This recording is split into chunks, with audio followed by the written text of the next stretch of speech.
네, 우리 주일 예배에 나오신 여러분을 환영하고 축복합니다. 자, 또 교회 소식하면서 너무 이렇게 쭉 가라앉은 이렇게 목소리로 이렇게 또 강구를 했던 것 같습니다. 이제 1월도 이제 중순이죠.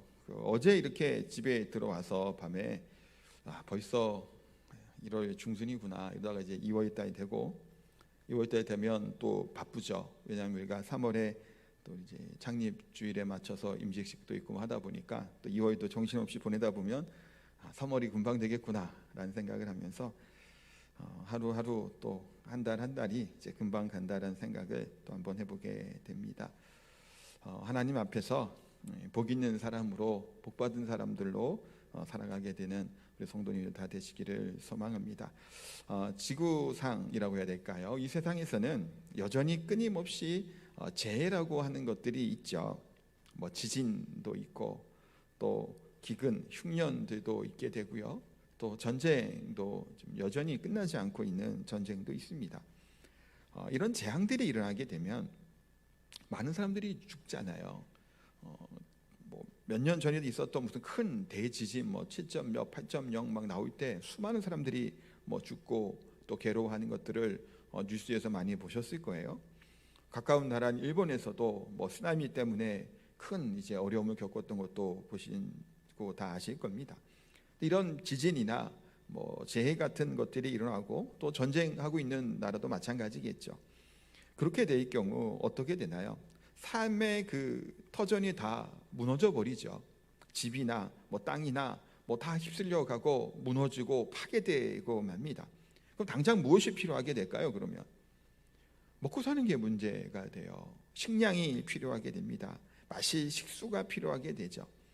우리나라로 작년이었던가요? 뭐 좀 홍수처럼 크게 났잖아요, 물난리가.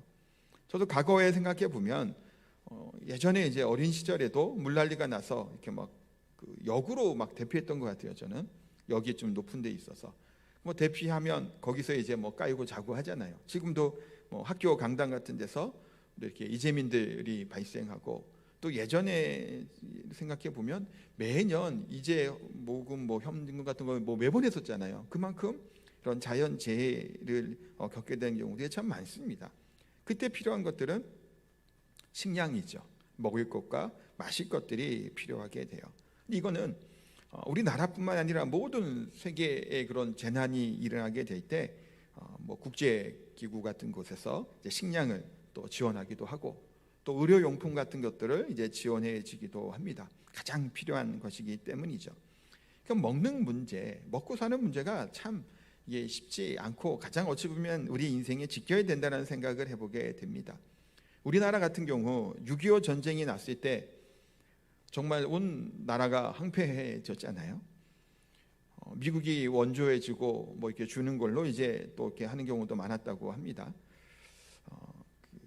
밀면이라고 하는 음식 아시나요? 좋아하시나요? 어떠신가 모르겠어요. 저는 냉면보다는 밀면이 더 입에 맞더라고요. 근데 밀면이 어떻게 만들어졌나요? 그 원조라고 해야 될까? 처음에 나온 데가 어디죠? 부산이죠. 부산의 밀면이 유명합니다. 왜 부산의 밀면이 유명할까요? 제가 아는 바에 의하면 6.25 전쟁 때 피난해서 이북에서 내려와 갖고 부산에 있었다고 해요. 근데 그때 먹을 것이 없잖아요. 그때 미국이나 뭐 유엔에서 밀가루 같은 것들이 지원해 주니까 그 밀가루를 이용해서 어떤 방식으로 만든 거죠? 냉면 방식으로 만든 게 밀면이라고 제가 알고 있어요. 보면 재료도 그렇고 비슷하죠.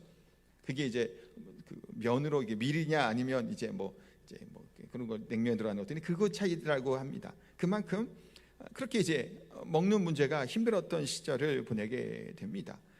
전쟁이 끝난 이후에도 정말 가난한 나라였죠. 우리나라가 뭐 조선 말기부터 시작해서 일제강점기 또 6.25 전쟁 뭐 제대로 뭐가 없어요. 우리나라 아쉬운 것 중에 하나 문화재가 뭐 제대로 된 게 없는 것 같은 게 참 아쉬워요. 남아있는 게 별로 없죠. 불타기도 하고 무너지기도 하고 또한 뭐 어떤 면에서는 당장 살기 힘드니 그런 거 신경 쓸 여력도 없지 않았나 생각을 또 해보게도 됩니다. 그래서 전쟁 이후에 잘 먹고 잘 살아보자고 운동도 하고 애썼던 수많은 이제 뭐 지도자들, 기업들, 모든 국민들이 함께 한 마음이 되어서 잘 살기를 위해서 이렇게 애쓰고 지금까지 달려온 것이 아닌가라는 생각을 해보게 돼요. 어찌 보면 이 비참한 것, 이 세상의 가장 비참한 것 중에 하나가 먹을 게 없어서 굶주려 있는 참 비참함이죠. 근데 예수님께서는 목마른 자, 줄이고 목마른 자는 뭐하다는 건가요? 복이 있다라는 것을 말씀합니다. 어찌 보면 이 굶주림이라고 하는 것들은 가장 비참한 일인 건데 이것이 가장 복이 있는 자다라고 말씀합니다.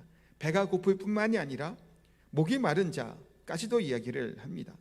과거에는 우리가 등 따시고 배부르면 뭐 그냥 행복하다고 생각을 했던 시절이 있었죠.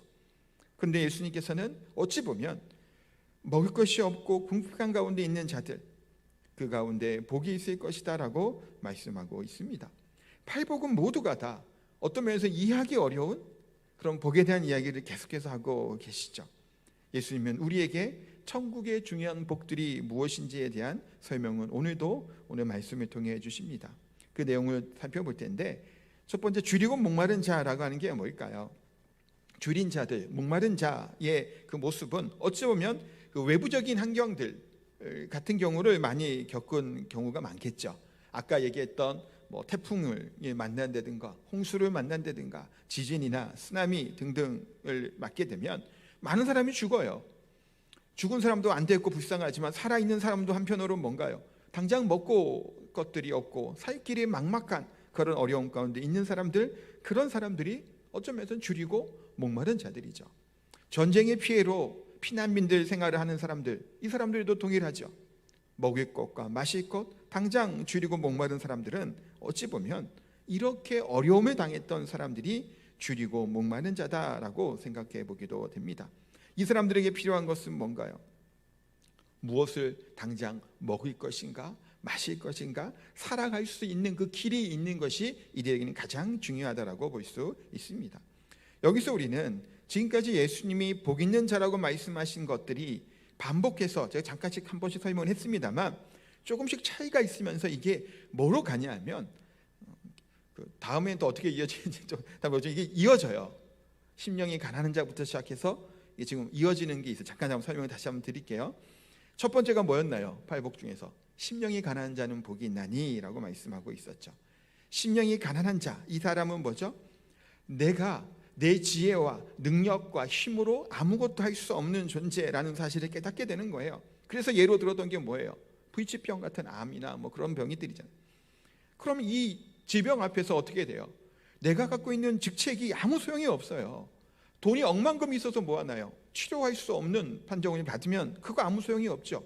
대통령이라고 해도 피해 가나요? 아니에요. 피해갈 수 없는 겁니다.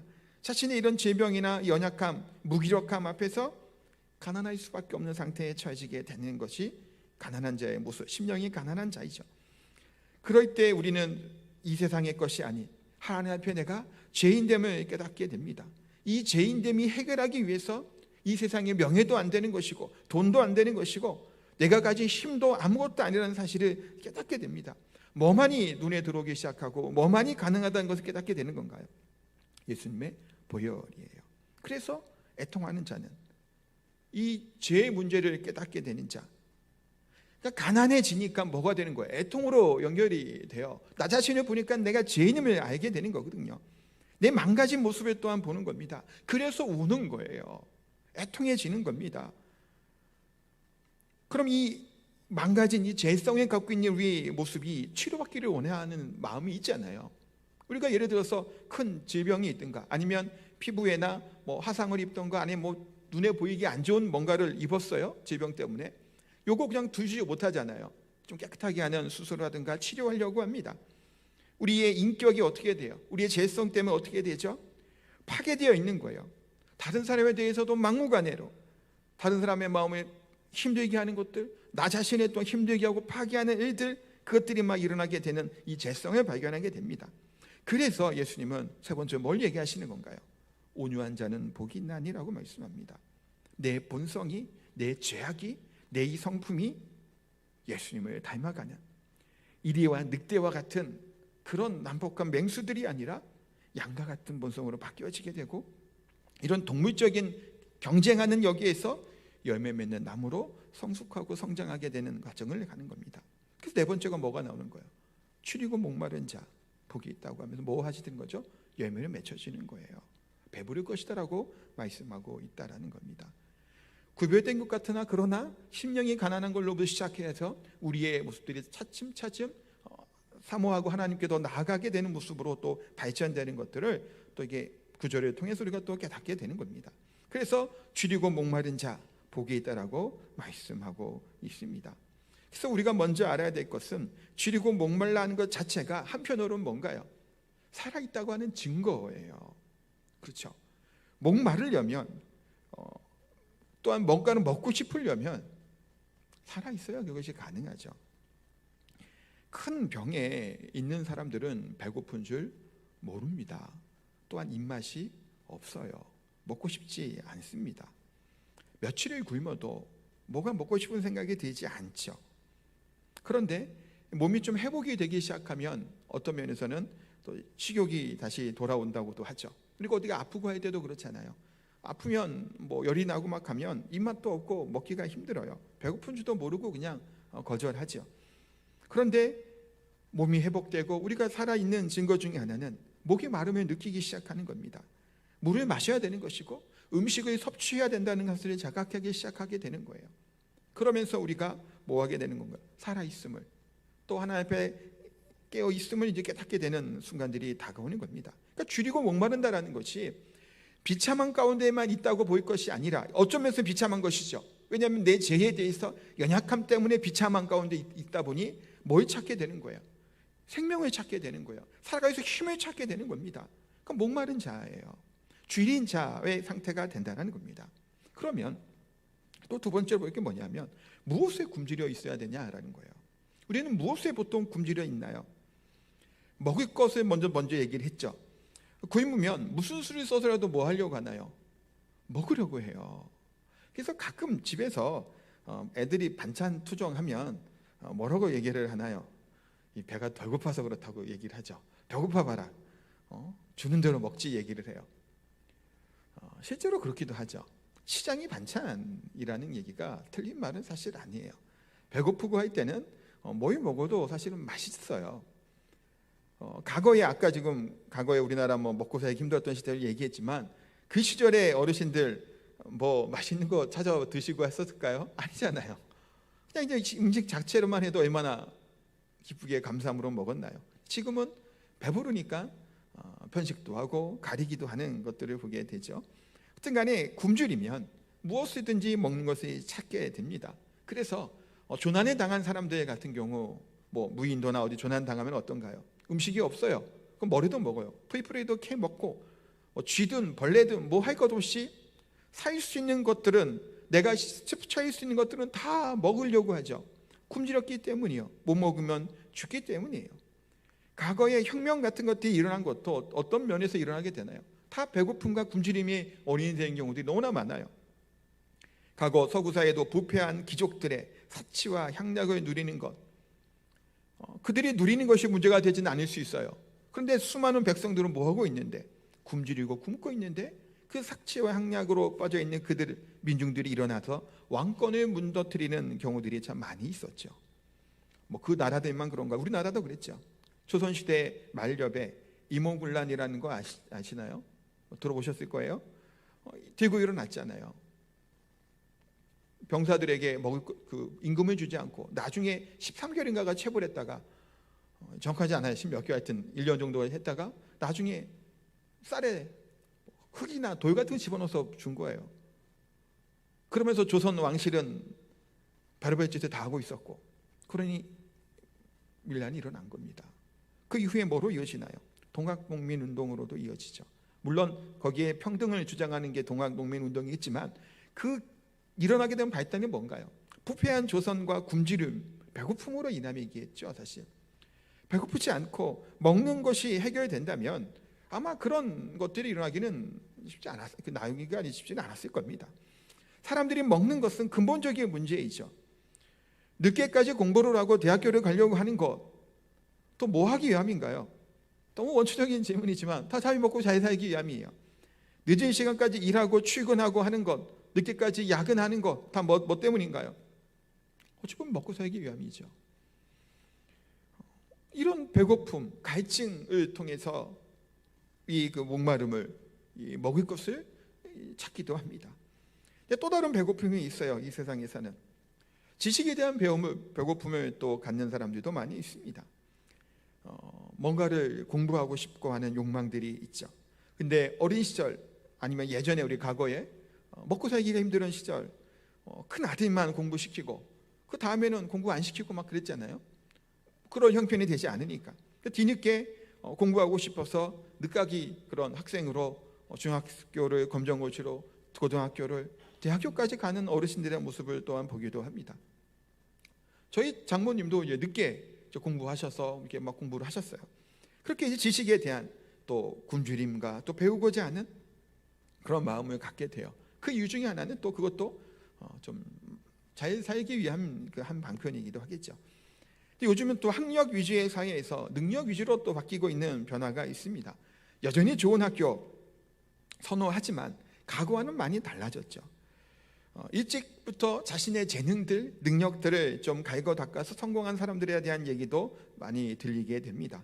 또한 그래서 요즘에는 굳이 대학교를 가야 되나라고 하는 좀 어쩌고 이 기존에 있던 이 틀에 벗어나는 그런 얘기들도 사실은 자유롭게 얘기되는 그 상황에 지금 같은 상황이다라고 볼 수 있습니다. 그런데 결국에는 그게 뭐를 향해 가고자 싶은 건가요? 대학에 가고자 하는 것들도 아니면 자신의 능력과 자신의 재능을 발견해서 뭔가를 하고자 하는 것들도 성공에 대한 배고픔이죠. 굶주림이에요. 무엇인가를 이루고자 하는 그런 것들의 마음이 참 있습니다. 2002년 월드컵 때 히딩크 감독이 했던 명언 중에 하나가 있어요. 난 아직 승리에 배고프다. 뭐 그런 말을 했어요. 이게 정확한 생각하지만 계속해서 그게 쉽다라는 거예요. 그 당시 우리는 16강에 올라가고 또 이기고 막 했던 때예요. 거기를 만났을 때인가 이탈리아를 하여튼 모르겠는데 더 이기고 싶다라는 거예요.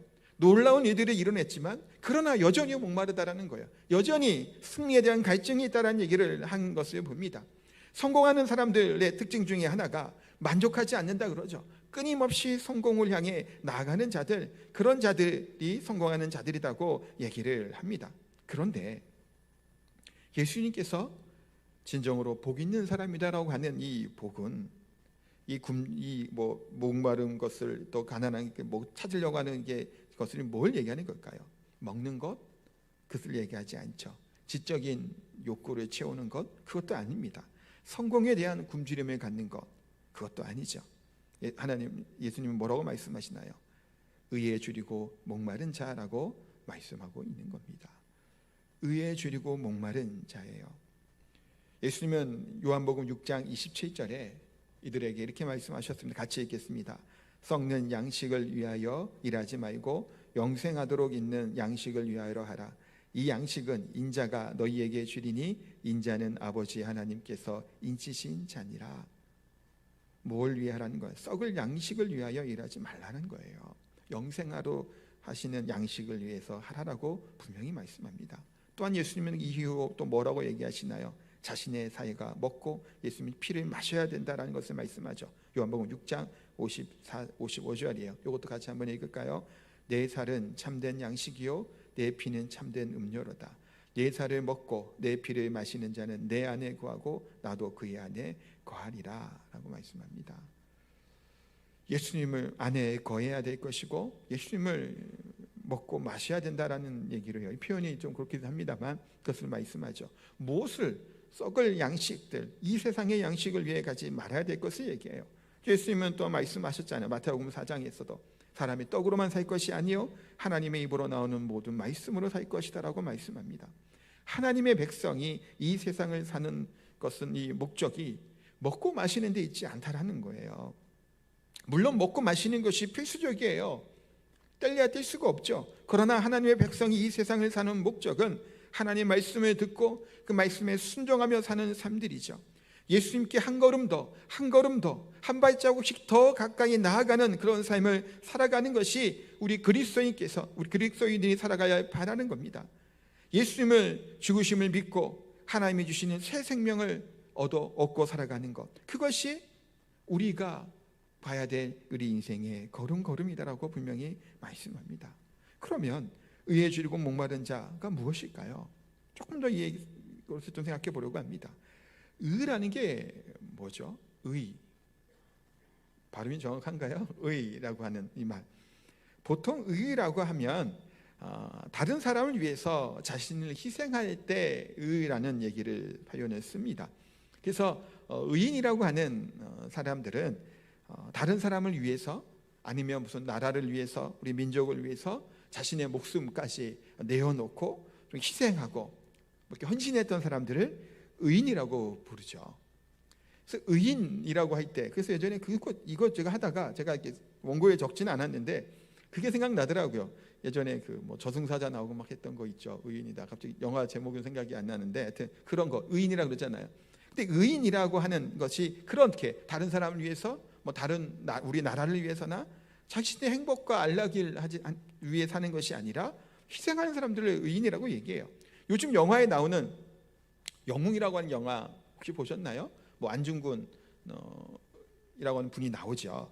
왜 자꾸 뒤에 안 붙였냐면 안중근하고 뒤에 예전에 뭐라고 붙였나요? 의사라고 얘기했죠.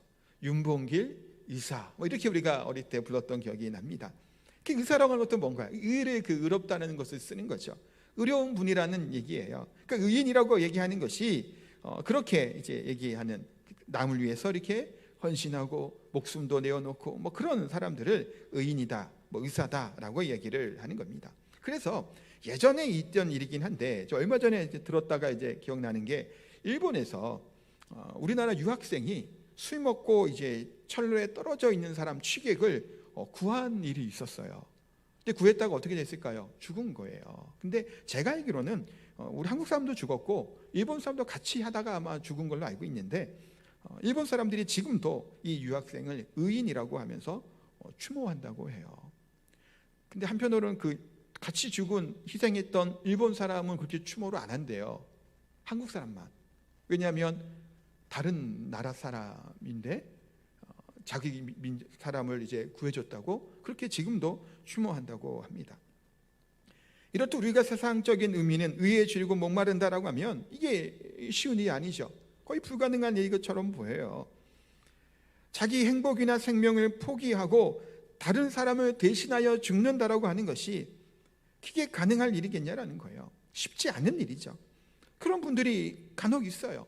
사랑의 원자탄에 나오신 우리 손양원 목사님 같은 경우도 그런 분이죠.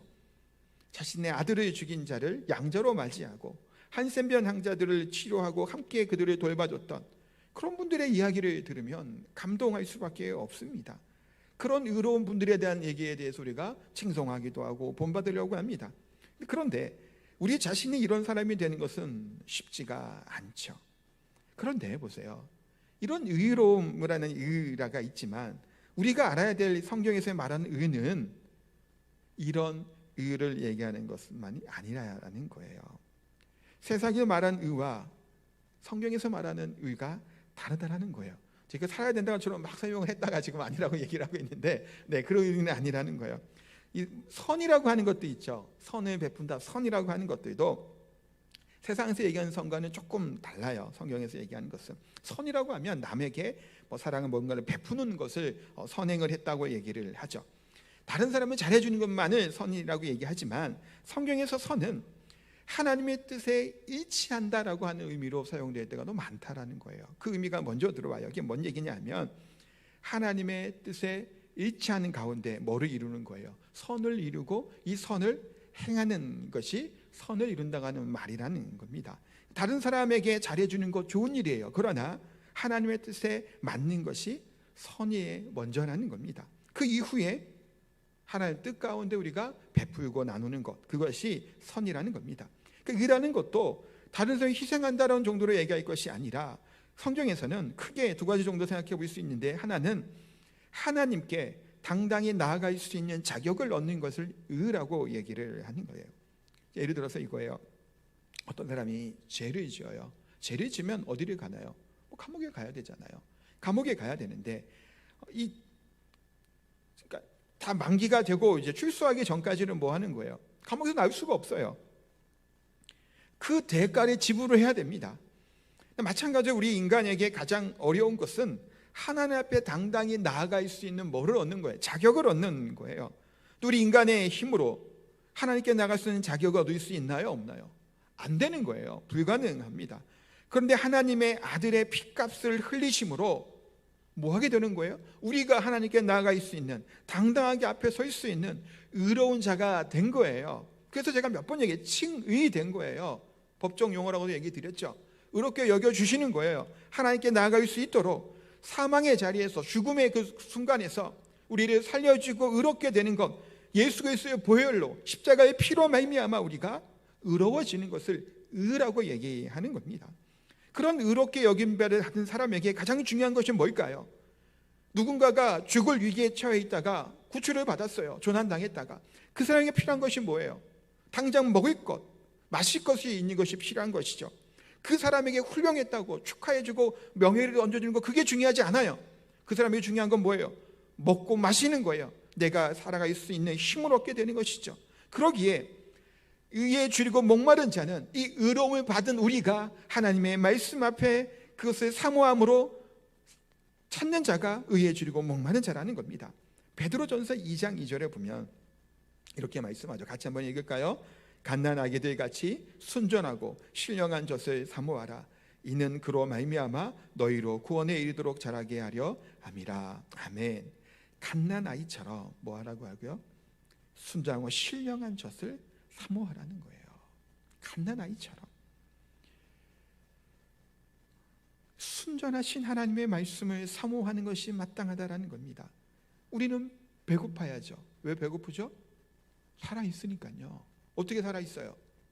예수님의 십자가의 보혈로 우리가 의롭게 되었기 때문에 우리가 살아있는 거예요. 십자가의 구속이 아니면 우리는 뭐한 상태예요? 죽은 상태예요. 이 분이 잘 아셔야 돼요. 그 죽은 거예요. 예수님이 아니면 우리는 살았지만 산 게 아니에요. 죽은 상태예요. 죄와 사망으로 죽었던 우리를, 이래요. 죽을 수밖에 없었던 게 아니라 죽었던 우리를 예수님의 피값으로 사신 거예요. 사셨기 때문에 우리는 이제 살아난 거죠. 살아난 자가 찾는 게 뭐예요? 생명의 양식인 거예요. 어린아이가 태어나서 살아서 태어났잖아요. 그럼 뭘 찾아요? 엄마의 젖을 찾는 거예요. 먹을 것을 찾는다란 말이에요. 아이가 엄마의 젖을 사모하고 빨리는데 그 힘이 얼마나 세다고 이게 아시잖아요. 애들이 키워봐서도 아시죠? 잘 떨어지지도 않아요. 배고플 때 애들이 이렇게 젖꼭지를 쭉쭉 빨아당기는 게. 아이의 힘이라고는 이해할 수 없는 힘이 그 입술에서 나옵니다. 왜 그게 나오죠? 살아야 되기 때문이에요. 생존적인 본능이죠. 먹어야 되는 거예요. 그 아이에게 먹을 것을 주지 않으면, 젖을 주지 아니하면 엄청나게 엉엉거리고 울죠. 왜 울어요? 먹어야 되기 때문이에요. 누가 뭐라고 해도 그거 소용없어요. 먹여줘야 돼요. 멈추지 않는단 말이에요. 그렇기 때문에 우리가 하나님의 앞에 먹어야 될 의, 사모해야 될 의라는 것은 다른 사람을 위해서 희생하는 것, 그것을 얘기하는 것이 아니에요. 우리가 목말라야 되는 것은 하나님의 말씀에 대한 목마름이 나타나야 되고 그것을 사모할 수 있어야 된다는 겁니다. 먼저 그것이 있은 다음에 다른 사람에게 그 선을 베풀 수 있는, 또 의로움을 행할 수 있는 그것들이 나오게 된다는 겁니다. 그러니까 여기서 한 걸음 더 나아가 우리는 하나님 앞에 받아야 할 복이 있다는 사실을 알게 됩니다. 하나님의 말씀을 먹으면, 그 말씀으로 충만해지면 우리 가운데 하나님의 영적인 부흥들이, 은혜들이 흘러넘치게 되죠. 예수님을 믿게 하시는 것, 또한 예수님을 믿고 천국의 복을 우리 가운데 누리게 되기를 하나님은 원하십니다. 하나님께서 하늘의 복을 우리에게 넘치기로 부어주시기 원하시죠. 그래서 하나님의 말씀 우리가 먹을 때 하나님의 교회가 든든하게 서는 것이고 우리가 행복한 하루하루의 성도의 삶을 살아가게 되는 겁니다. 그런데 우리 하나님의 백성들이 세상을 사랑해서 하나님의 말씀을 가볍게 여기고 무기건조하게 냉랭하게 가게 될 때 우리들은 정신적, 육체적 병으로 고통받을 수밖에 없고, 그와 같을 때 거짓 영들이, 거짓 교훈들이 교회를 혼란스럽게 만들고 분쟁과 다툼으로 만들어버린 것들을 보게 됩니다. 그래서 하나님의 말씀에 맛을 본 사람들은 다시는 교회가 세상의 것에 추구하는 삶을 살아가는 모습이 아니라 의에 줄이고 목마른 자의 모습으로 살아가게 된다는 겁니다.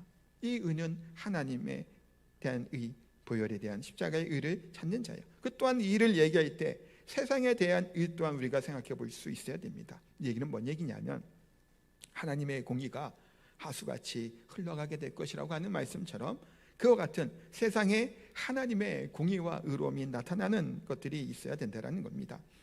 하나님의 말씀이 잘 준비된 자들, 또 하나님의 백성들이 이 세상을 향해서 어떤 것으로 나아가나요? 어떤 면에서는 여호수아가 가나안 땅을 정복하는 이 사건이 단순히 땅을 차지하는 것으로만 그치는 것이 아니죠. 거기 안에 뭐가 들어있나요? 그 불의한 자들, 미신과 우상과 탐욕에 가득했던 이 가나안 땅을 뭐 하는 거예요? 하나님의 공의로움으로 심판하는 과정들이 가나안 땅을 정령하는 이 과정들이었죠. 이 세상으로부터, 이 불의한 세상으로부터 하나님의 공의가 흘러가는 일들이 우리 그리스도인 가운데 그것이 나타날 수 있어야 된다는 겁니다.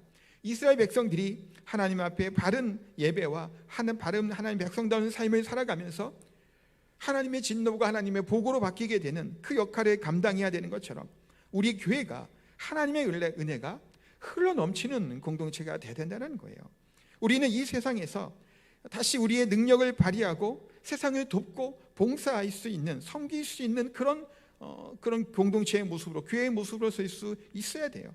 근데 세상이 우리에게 원하는 것은 세상적인 실력이고 지식이죠. 예수님의 하나님의 능력이 아니에요. 세상에서 원하는 것은. 그러면 이게 어떻게 뭐 해야 될까요? 한번 이런 생각을 해보게 되는 거예요. 하나님의 은혜를 이런 표현을 하더라고요. 조심스럽게 바꾸는 훈련을 받아야 된다라고 어떤 목사님, 그 참 일리 있는 얘기인 것 같아요. 이게 뭔 얘기가 봤더니 사도 바울이 예수님을 아는 지식이 가장 고상하다고 얘기하잖아요. 그렇죠. 그래서 자신이 모두 가지고 있었던 이 세상적인 학문이나 능력들은 다 뭐예요? 배설물도 같다라고 얘기해요. 그런데 세상이 필요로 하는 것은 사도 바울이 쓰레기통에 버려버린 그런 것들이죠. 그래서 우리는 때로는 옛날에 버렸던 것을 다시 세상 사람들을 섬기는데 도와줄 수 있는데 그것을 사용할 수 있어야 된다라고 하는 얘기예요. 이게 뭔 말일까요? 우리가 가지고 있는 직업들이 있죠. 우리가 쓰는 재능들이 있어요. 또한 우리가 그것을 그들을 위해서 사용될 수 있는 우리들의 것들이 부분이 있다라는 거예요. 그러니까 우리가 직업을 가지고 생활하는 것, 우리가 무슨 특별한 재능을 가지고 뭔가를 하고 있는 것이 성공에 줄이고 목말라 하는 것으로 이것을 쓰는 것이 아니라 뭐예요? 나만을 위함이 아니라 다른 사람을 위하는 것들, 다른 사람을 섬기는 그 역할로 이것을 사용을 하는 거예요. 내가 내 일을 가지고 나만 먹고 잘 살기 위해서, 성공을 위해서가 아니라 이 세상적인 어찌 보면 일이잖아요. 이것이 다른 사람에게 돕는 일 역할로 하는 거예요. 섬기는 역할들을 하는 거예요. 그래서 때로는 어떤 분들은 이제 미용 자격이 있는 분들, 뭐 성교 가서도 미용하고 그러잖아요. 내가 평소에는 뭐 이제 일로 하지만 그것이 돕는 역할, 어르신들 섬긴 역할도 하고, 의사들 또한 마찬가지였죠. 본인이 이제 먹고 사는 직업이지만 그 의료 기술을 통해서 선교지에서나 오지에 있는 분들을 돕는 일로 쓰는 거예요. 이것이 어찌 보면 세상적인 바울이 얘기했던 다 부질없다고 얘기하는 정말 진리와 비교를 하면 아무것도 아닌 것은 맞아요. 그러나 이 진리 대신 하나님 말씀 안에서 세상에서 요구하고 세상에서 원하는 이 직업이나 내가 하는 이 능력이나 이 재능들을 그들을 위해 도울 수 있는 것, 봉사하고 섬길 수 있는 것, 그것이 또 다른 우리가 의를 행할 수 있는 모습이다라는 것을 보게 되는 겁니다. 하나님께서는 우리 인간을 만드셨죠. 하나님의 거룩한 백성으로 우리를 삼었기를 원하시고 하나님 천사 같은 우리 존재로 우리를 만드셨습니다. 근데 죄로 인해 우리가 타락하고 마귀의 종이 되고 짐승 같은 존재가 되었던 우리 인간의 모습이에요. 그런 우리 안에 하나님의 말씀이 들어가 또 하나님의 어려운 시험과 환난을 통해 순금과도 같은, 보석과도 같은 아름다운 모습을 우리를 바꾸어 놓으십니다. 우리 안에 성령이 임하셔서 우리를 거룩하게 하시죠. 우리는 존귀한 자가 됩니다. 그래서 내게 능력을 가지고 내 지식을 가지고 다른 사람 위에 서려고 할 필요도 없어요. 왜냐하면 우리는 예수님 안에서, 주 안에서 너무나도 높여져 있는 사람이 되어버렸기 때문에 이미. 그렇기 때문에 이 세상 사람들이 이기려고 막 할 필요도 없는 것이고 잘난 체를 할 필요도 없는 것이고 우리는 다른 사람을 섬길 수 있는 것에 충분한 만족감을 누리는 우리의 삶과 생각으로 바뀌어지게 된다는 겁니다. 또 우리는 예수님 믿는 사람들은 뭐 하는 건가? 열매 맺는 나무로 우리를 바꿔 놓으셨죠. 열매 맺는 나무에는 뭐가 필요하죠? 열매가 필요합니다. 꽃이 필요한 게 아니에요.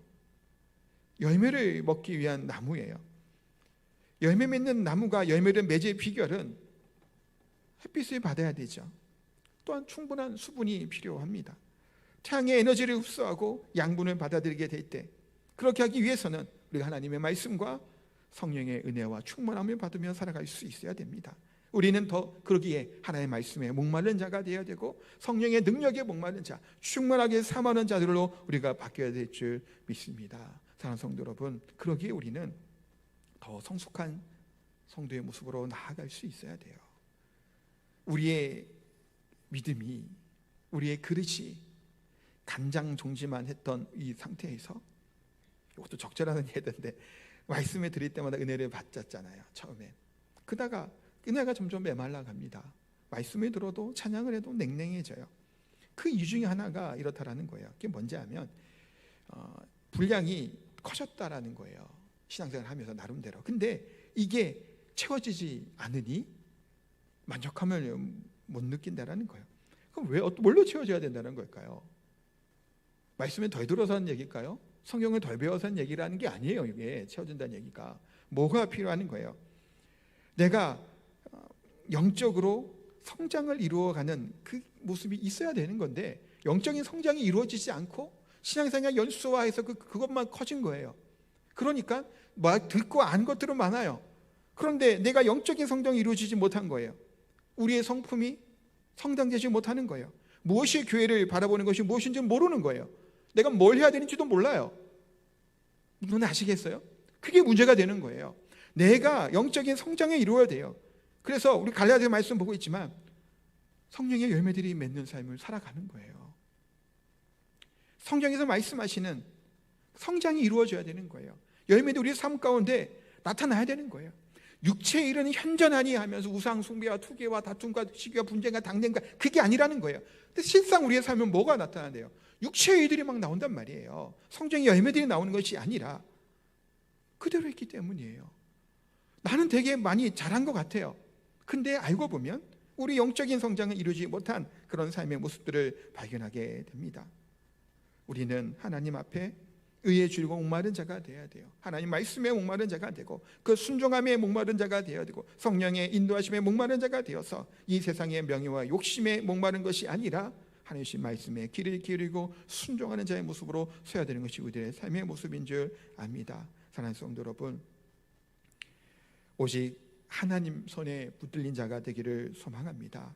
하나님을 기쁘시게 하는 삶, 내 생각과 내 마음을 또 세상을 기쁘게 하는 것이 아니라 하나님을 먼저 기쁘시게 하는 자, 의에 줄이고 목마른 자, 이 목마름의 해결은 이 세상에 있는 것이 아니라 오직 하나님께 있는 줄 믿습니다. 이 세상의 음식은 아무리 먹어도 갈증이 해소되지 않죠. 목마름이 해소되지 않습니다. 그러나 하늘의 신령한 은혜와 복을 누리고 말씀 안에서 갈증을 채우고 능력 있는 성도로 살아갈 수 있는 저 우리 성도님 다 되시기를 예수님의 이름으로 축복하고 기도합니다. 우리 찬양하겠습니다.